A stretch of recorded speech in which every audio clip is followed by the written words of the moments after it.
하겠습니다. 제가 먼저 읽겠습니다. 사람마다 두려워하는데 사도들도 말미암아 기사와 표적이 많이 나타나니 믿는 사람이 다 함께 있어 모든 물건을 서로 통용하고 또 재산과 소유를 팔아 각 사람의 필요를 따라 나눠주며 날마다 마음을 같이하여 성전의 물을 힘쓰고 집에서 떡을 떼며 기쁨과 순전한 마음으로 음식을 먹고 함께 읽겠습니다. 하나님을 찬미하며 또 온 백성에게 칭송을 받으니 주께서 구원받은 자를 날마다 더하게 하시니라. 아멘. 1월을 맞이해서 프로토타입이라는 주제로 사도행전에 대해서 함께 나누고 있습니다. 지금 벌써 사도행전으로 나눈 프로토타입 세 번째 시간인데요. 세 번째 시간이 이어서 이제 먼저 프로토타입에 대해서 이제 처음 함께 또 예배 가운데 연예인 처치 예배 가운데 함께하는 그리고 가정이 있으니까 그것부터 좀 설명하면서 말씀을 나누고자 합니다. 일단 프로토타입은 어떤 제품을 상품화하기에 앞서서 만든 원형이죠. 프로토타입에는 제작자가 이 제품에 만든 목적과 의도가 담겨 있습니다. 그래서 이 교회에도 하나님의 프로토타입이 있다는 것이죠. 여러분, 하나님께서 교회를 세우셨습니다. 교회를 향한 하나님의 목적, 하나님의 의도가 가장 잘 담긴 이 교회의 프로토타입은 바로 사도행전의 초대교회이죠. 그래서 우리가 이 프로토타입 시리즈를 통하여서 사도행전 속에 있는 초대교회 프로토타입을 함께 바라보면서 이 유어네임 처치를 향한 하나님의 목적과 의도가 발견되고 또 하나님이 기뻐하시는 교회로 빚어져 가기를 주님의 이름으로 축복합니다. 먼저 첫 번째 시간에 나눴던 것은 오로지 기도에 힘썼던 기도 공동체로서의 프로토타입을 확인했었고, 그리고 두 번째 시간에는요, 기도하는 공동체 가운데 성령이 임한 그 성령의 공동체로서의 프로토타입을 확인했습니다. 성령님이 임하시자 아주 본격적으로 교회가 탄생하고 시작됩니다. 오늘 본문은 성령님이 임한 교회 공동체는 어떠한 모습이 되었는지가 나오게 됩니다.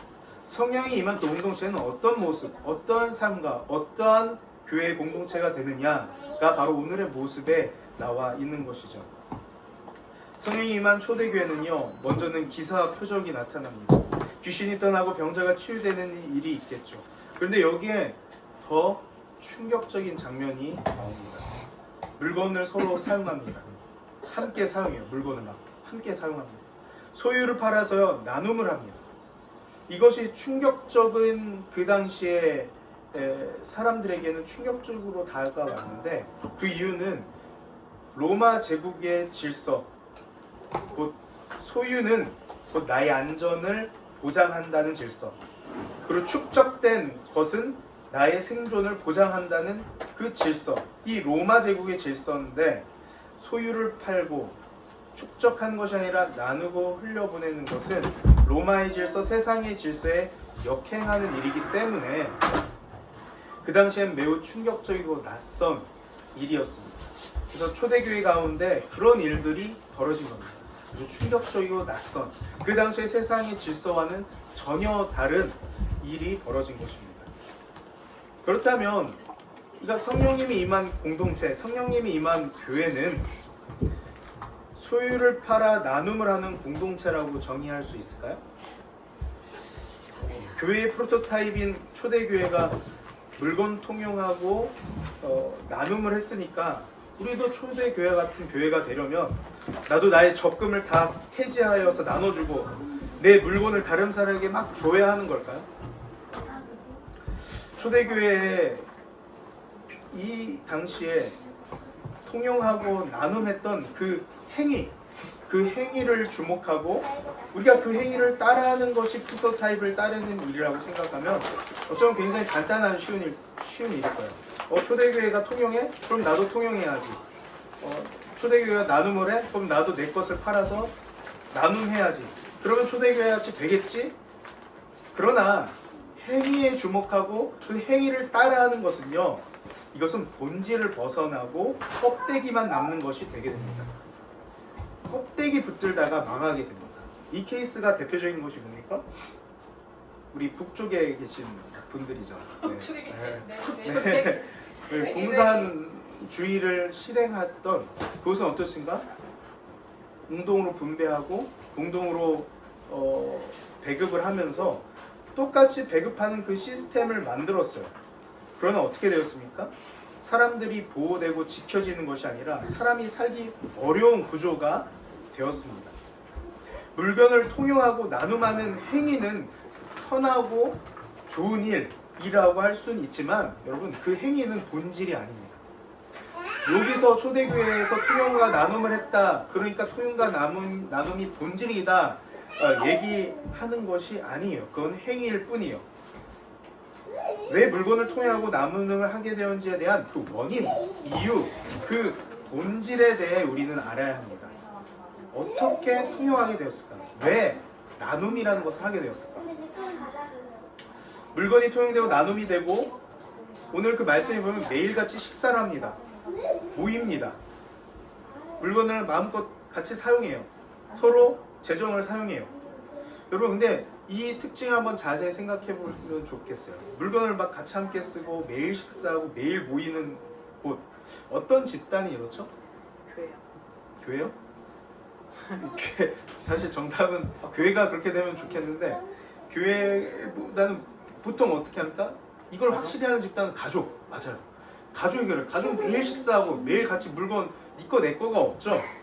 니꺼 내 거 같이 사용하죠. 재정도 가정 안에서 필요에 따라 사용하게 됩니다. 이게 바로 가족의 모습인 거예요. 가족 사이에서나 일어나는 일이 가족도 아닌 사이인 초대교회 사람들 사이에서 일어난 것입니다. 다시 말해, 남남이던 사이가 남이 아니라 성령님이 임하시자 가족이 되었다는 것입니다. 내 옆에 있는 사람이 그냥 남이 아니라 나의 형제요, 나의 자매가 된 것입니다. 성령님이 임하시자 갑자기 물건을 같이 써야지, 나눠야지 한 게 아니라, 먼저는 성령님이 임하시자 내 옆 사람이 무엇으로 보였냐면 가족으로 보이기 시작한 것입니다. 옆에 사람이 남남이었지만 갑자기 가족으로 보이기 시작하니까 물건은 같이 사용하는 것이에요. 가족으로 보이니까 같이 계속 매일 식사하는 거예요. 옆 사람을 함께하는 이 멤버들을 가족으로 생각하니 필요가 있어 보이면 내 것을 팔아서라도 흘려 보내주는 것입니다. 따라서 교회는 물건 통용 나눔이라는 행위를 하는 공동체가 아니라, 교회는 물건 통용 나눔이라는 행위가 유발되게 하는, 내가 사랑하는 가족과 같은 공동체라는 것입니다. 하나님은 교회를 세우시고 우리에게 어떤 행위를 강요하신 것이 아니라, 나와 함께 기도하고 예배하고 하는 그 옆 사람이 나의 가족으로 보게 하도록 하심으로 새로운 가족을 만나게 하셨습니다. 이것이 바로 초대 교회가 보여준 교회 프로토타입입니다. 따라서 우리는 어떻게 하면 물건 통용을 하고 나눔을 해야 할까라는 행위에 대한 고민을 하는 것이 아니라, 어떻게 하면 우리가 가족이 될 수 있을까? 어떻게 하면 우리가 가족됨을 세워나갈 수 있을까? 가족됨이라는 이 정체성, 이 공동체의 정체성에 대해 고민해야 합니다. 더 나아가 우리가 가족되지 못하게 하는 우리 사회에 놓인 벽이 무엇일까 고민해야 합니다. 그리고 그 벽을 허물어야 하는 것이 우리의 과제가 되는 것이죠. 그 벽을 허물어가는 과정이 곧 가족됨을 이루는 방법이 될 것입니다. 이것이 바로 오늘의 본문 내용이에요. 예루살렘에서 시작된 초대교회는요, 가족됨을 누리지 못하게 하던 벽을 허물었던 것입니다. 그 벽은 무엇이냐? 바로 소유이고 물질이었던 것이에요. 예루살렘 초대교회는 유대인의 교회였습니다. 분명 다 같은 동족이고 민족이죠. 하지만 그 같은 민족이지만 격차가 있었어요. 바로 물질과 소유의 격차가 있었습니다. 세상은요, 일반적으로 소유와 배경에 따라 계급이 보이지 않게 생깁니다. 소유가 비슷한 끼리 모이고 계급을 형성합니다. 급이 다르면 함께하지 않죠. 상하 관계가 생기고 차별이 생깁니다. 소유가 다른 사람끼리는 가족됨이란 없습니다. 가난한 자를 부자가 상종하지 않죠. 대우하지 않습니다. 친구라 여기지 않습니다. 가족이라 여기지 않습니다. 이 예루살렘에 있는 초대교회는 그 초대교회의 가족됨을 가로막는 물질과 소유라는 벽을 허물어서 가족됨을 누리게 된 것입니다. 초대교회는 물건 통용과 나눔을 함으로써 이 가족됨을 방해하는 그 소유의 벽을 철거하는 작업을 했던 것입니다. 또한 사도행전서는 이 예루살렘의 초대 교회 이외에도요, 어떤 교회들이 있죠? 바울이 세운 다양한 이방 교회들이 나옵니다. 또 안디옥 교회, 에베소 교회, 고린도 교회 등등 그 교회에서는요, 뭐 물건 통용하고 나눔했다는 이야기는 안 나와요. 오히려 다른 벽들을 부숨으로 가족됨을 지키는 이야기들이 나옵니다. 바울이 세웠던 교회들은 예루살렘 교회와 다르게 유대인뿐만 아니라 헬라인들도 함께하는 다문화 교회였습니다. 이들에게 성령으로 인해 주어진 가족됨을 가로막는 그 벽은 바로 혈통과 전통이었습니다. 이 유대인들이 헬라인을 봤을 때 이런 거죠. 이들이 예수님의 믿고 우리의 일원이 되려고 해? 그러면 이들이 유대인 전통을 따라야 돼. 유월절 지켜야 되고 할례해야 되고. 그렇게 유대인으로 만들고 나서 공동체에 들어오게 하는 그 조건적인 조건을 충족할 때만 가족으로 일원으로 대우해주겠다는 움직임들이 그 다문화 교회 가운데 있었습니다. 이것은 바로 혈통의 벽, 전통의 벽을 세우는 일이었죠. 사람을 차별하는 일이었습니다. 바울은 이런 벽을 세우는 움직임들 앞에 교회란 예수님 앞에 유대인과 헬라인이나 모두 한 모임을 선언하였습니다. 갈라디아서 3장 28절에 이렇게 나옵니다. 너희는 유대인이나 헬라인이나 종이나 자유인이나 남자나 여자나 다 그리스도 예수 안에서 하나이니라. 아멘. 이방 교회는요, 유대인과 헬라인이 함께함으로 성령으로 인해 누릴 수 있는 가족됨을 가로막는 혈통과 전통의 벽을 철거하였습니다.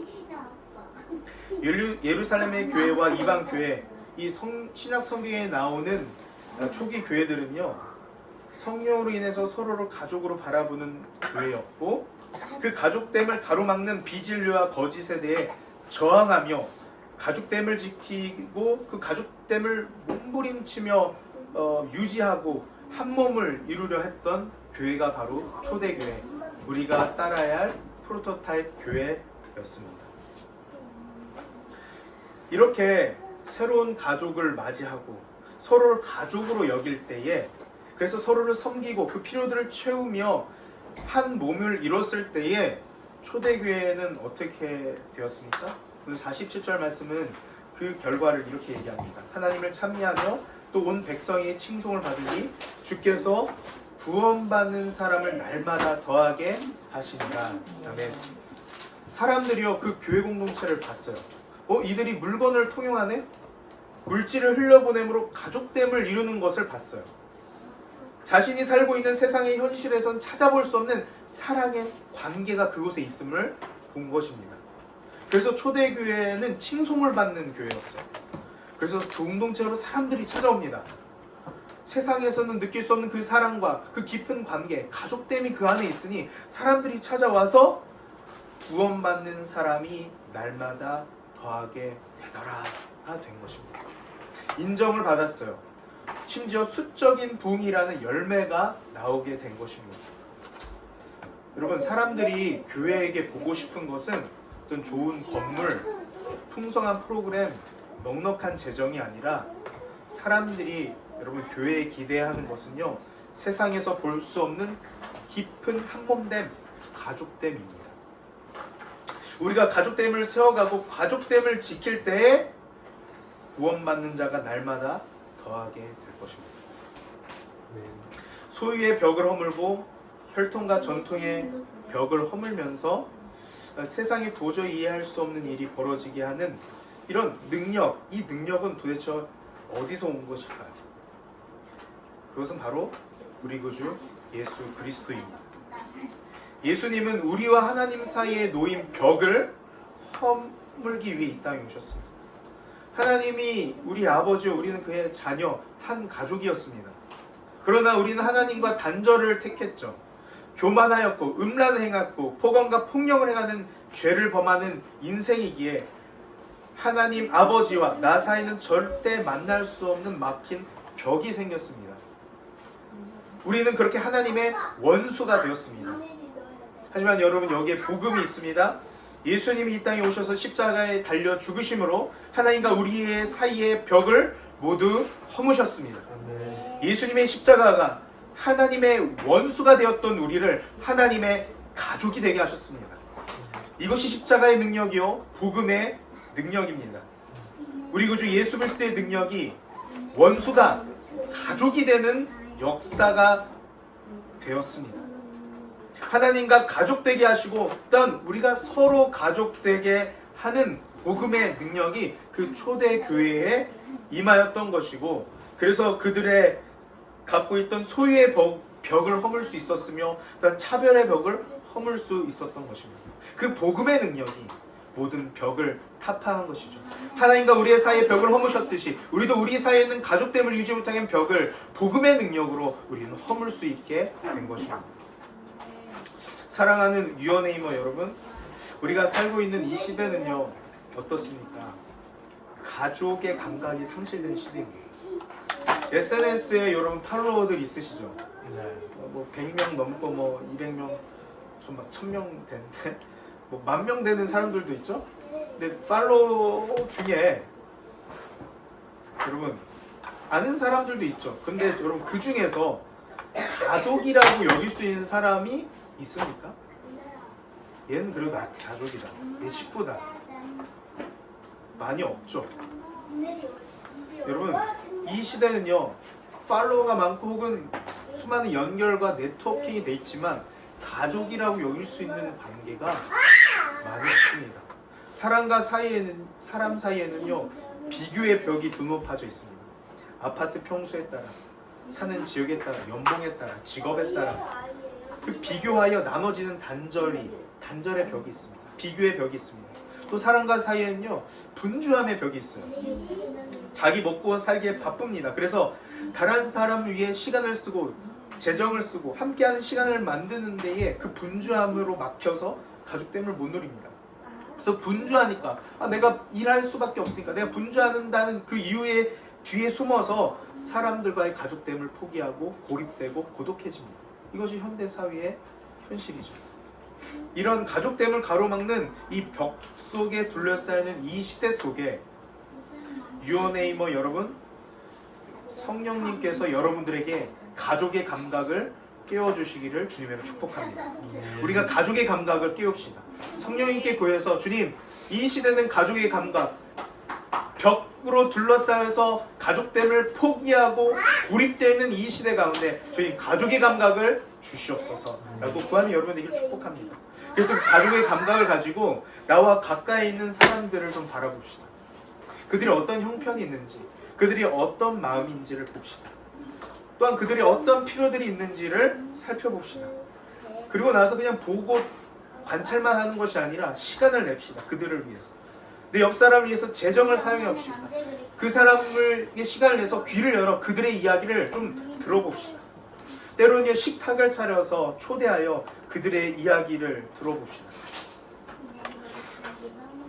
여러분, 하나님께서 유언엠 처치를 단순한 종교 모임이 아니라 예수님의 십자가 사랑으로 인해 세워진 새로운 가족으로 부르신 줄 믿습니다.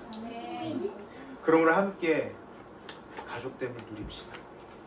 공동체를 세워가는 이 개척 공동체로서 어떤 프로그램, 어떤 사역, 어떤 전략이 아니라 어떻게 가족됨을 누릴 수 있을까 함께 고민하고 전심으로 서로 가족됨을 세워가려 할 때에 하나님께서 우리가 해야 할 일을 풍성하게 할 수 있도록 도우실 것입니다.